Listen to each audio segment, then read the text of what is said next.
Sets पे कोई ऐसा इंसिडेंट हुआ है जिस दिन वापस जाके नींद ना आई हो? एक दूसरे की शक्ल देख के ही हम डर जाते थे।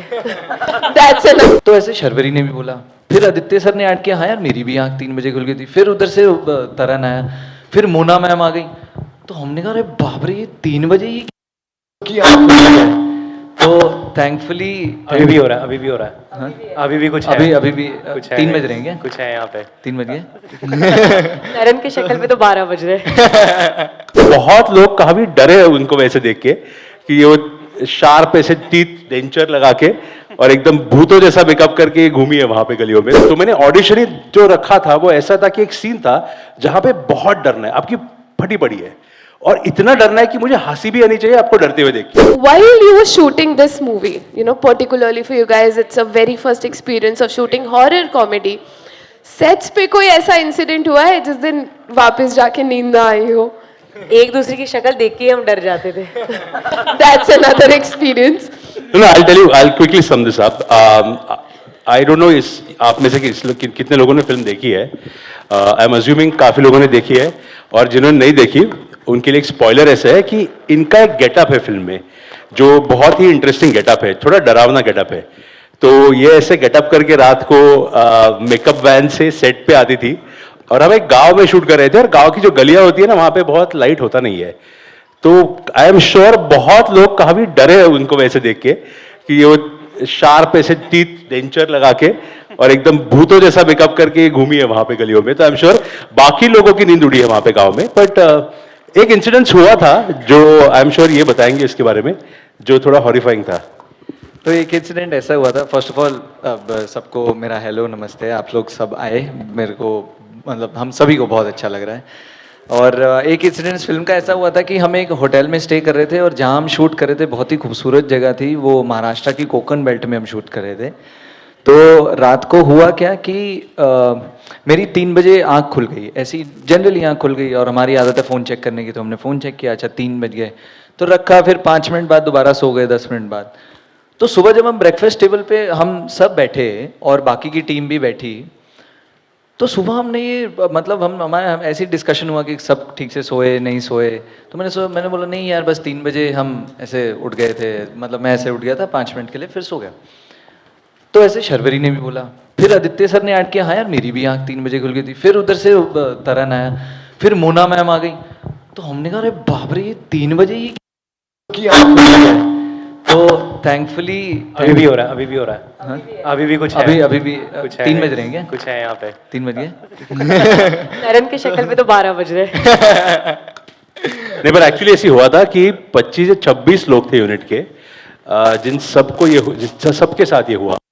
होटल में हम सब रह रहे थे, वो एक तालाब के नजदीक होटल था, ब्यूटीफुल होटल था। बट 3 बजे क्यों सब उठ रहे थे किसी को इसका एक्सप्लेनेशन ही नहीं था और ये 2 या 3 रात सीधे होने लगा। फिर हमने एक पॉइंट पे सोच लिया कि देखो उठ तो रहे, कुछ हो नहीं रहा है, हमें कुछ दिख नहीं रहा, कुछ आवाजें नहीं आ रही, हमारे साथ कुछ हो नहीं रहा, हम सिर्फ उठ रहे। तो बोले उठते 5 मिनट के बाद सो जाते, सुबह काम पे चले जाते। तो हमने उसको छोड़ दिया, पर वो काफी फ्रीकी था। आई थिंक ये चीज पर्टिकुलरली हम लोगों ने सुनी है कि वो जो 3 बजे का टाइम पीरियड होता है ना, that's when everything is much more awakened. Moving ahead, next question that I have, I was just wanted to understand, you know, generally movie shooting का एक प्रोसेस है, does it differs from shooting a horror comedy? Horror comedy का ना horror comedy का एक सबसे बड़ा rule होता है, आप लोगों को हंसा भी रहे हो, एक साथ डरा भी रहे हो। और वो बहुत ट्रिकी इमोशन है क्योंकि हंसाना और डराना 2 अलग एक्सट्रीम ऑपोजिट इमोशन है। तो उसमें ना आपके पास एक बहुत तगड़ी कास्ट होनी चाहिए, जिनको अच्छी एक्टिंग आती हो, जिनको टाइमिंग आती हो और जो डरे तो कन्विंसिंग डरे।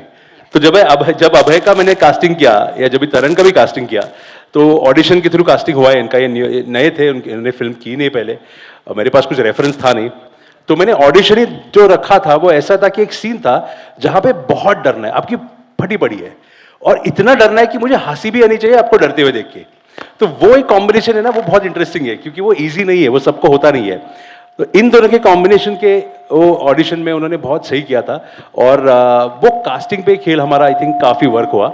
फिर एडिट में और लिखते वक्त तो हमने वो संभाला ही, बट मैक्सिमम फिल्म में दोनों डर रहे। आपने अगर सीन्स देखे रहेंगे तो मुंजा उनको डरा रहा है और डर रहे हैं और बहुत इंटरेस्टिंग डर रहे हैं वो। स्पॉइलर दे दिया मैंने, सॉरी। पर आपको समझ में आया ना उनका मेकअप देख के कि क्या हुआ रहेगा गांव में? हाँ, मतलब कि बहुत अच्छी एक्टिंग थी। तो उसके बारे में आपका कुछ टेक हो कि मतलब जैसे पहले जमाने में कात्या बिच्छू था, आज के टाइम पे मुंजे, उसके बाद आप वो जो फिल्म आपकी रेफरेंस जो आप रेफर कर रहे हो वो एक्चुअली एक मराठी फिल्म है, ताते विंचू की, जिसको डब करके हिंदी में ये नाम आया था और वो बहुत इतनी चली थी महाराष्ट्र में, वो सुपर डुपर हिट थी और फिर उसको डब करके ऑल ओवर इंडिया भी रिलीज किया गया था और वो वहां पे भी चली थी।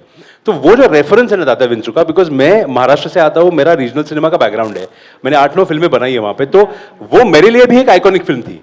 और जो आवाज है मुंजा का या कुछ कुछ रेफरेंसेस मुंजा में भी है जो थोड़े से वो फिल्म के रेफरेंसेस से आते हैं, तो डेफिनेटली मैं बोलूंगा कि कुछ कुछ इंडिया में बनी आइकॉनिक फिल्में हैं। जैसे अभी छोटा चेतन, आपको अगर याद है वो फिल्म, मैं बहुत छोटा था तभी जब ये वो 3D फिल्म लगी थी थिएटर में, और छोटा चेतन देख के हम सब ऐसे लगे थे, वो भी थोड़ी हॉरर या फैंटेसी वाली फिल्म थी, तो उसमें भी एक ऐसे बच्चा है वो जो छोटा चेतन मैजिकल बनता है, तो वो जो दुनिया है ना वो बहुत मेस्मराइजिंग है, तो वो हमने थोड़ी रिक्रिएट करने की कोशिश की है मुंजा में।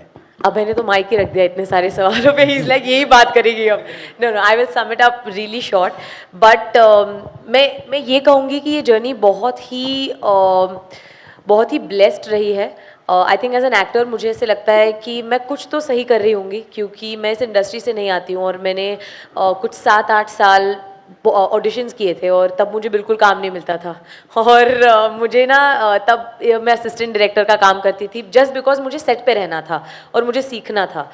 तो वो जो जर्नी रही है उसके बाद आई थिंक पहली फिल्म मिलना ये बहुत ही स्पेशल चीज़ होती है, लेकिन आज मैं गर्व से कहूँगी पहली फिल्म हिट है और आई थिंक ये जर्नी बहुत ही स्पेशल है, क्योंकि प्यार होता है हम as an artist, I think hit बस एक बाय प्रोडक्ट होता है, ऑडियंस का प्यार जो होता है वो सबसे ज़्यादा इंपॉर्टेंट होता है for an artist, for our craft, और आई थिंक कि वो ना हमें एक कॉन्फिडेंस भी देता है। तो आई थिंक कि आज मुझे बहुत मैं आज बहुत कॉन्फिडेंट फील कर रही हूँ और आई एम ग्रेटफुल कि इसके बाद मैं जो शिफ्ट कर रही हूँ टू द स्पाई यूनिवर्स आज जाऊंगी और थोड़ा सा, बिकॉज वहाँ पे मेरी फेवरेट एक्टर है आलिया भट्ट जी, और you know to be a part of these 2 very big IPs जो मैडॉक की हॉरर कॉमेडी यूनिवर्स है और वायरफ की स्पाई यूनिवर्स है। एक एक्ट्रेस जो सिर्फ एक फिल्म ओल्ड है उनके लिए ये बहुत बड़ी रिस्पॉन्सिबिलिटी होती है, लेकिन आई थिंक कहीं ना कहीं मैंने हमेशा यही विश किया है कि मैं सबसे बड़ी फिल्में करूं और आई थिंक आज ये मौका मुझे मिल रहा है, तो आई थिंक मैं पूरा हार्डवर्क करके आई एम होपिंग कि ऑडियंस को प्राउड फील करवाऊंगी इस जर्नी के बारे में। मिस्टर आदित्य एजड मलिक, आना इंडिया से, मैं जानना चाहता हूँ कि मॉडर्न एज में आज ये हॉरर फिल्म आपके कंसेप्ट कैसे आपके जहन में आई, जो कि आप एक बिजनेस के पॉइंट ऑफ व्यू से बताएं मुझे। एक्चुअली अगर आपने फिल्म देखी है, जिन्होंने देखी है उनको ये समझ में एक बात आई होगी कि अब हॉरर कहते हो ना, तो ये फिल्म हॉरर नहीं है, ये कॉमेडी ज़्यादा है, हॉरर कम है। और इसके पीछे सबसे बड़ा रीज़न ये रखने का है कि हमें एक फैमिली फिल्म बनानी थी जहाँ पे एक पूरा परिवार आके देख के एंजॉय करे। हॉरर जो एलिमेंट है ना उसमें वो थोड़ा फियर एलिमेंट है, थोड़ा डराने का एलिमेंट है, पर डराते वक्त हम हंसा भी रहे आपको। तो जैसे भूल भुलैया आई थी इसके पहले, या जैसे स्त्री भी थी, इन दोनों फिल्मों ने भी आपको डराया तो था, पर इतना नहीं डराया कि आपको नींद ही ना आए रात को जाके, या इतना भी नहीं हुआ था कि जहां पे बच्चे थिएटर में आके फिल्म देख ही ना पाए।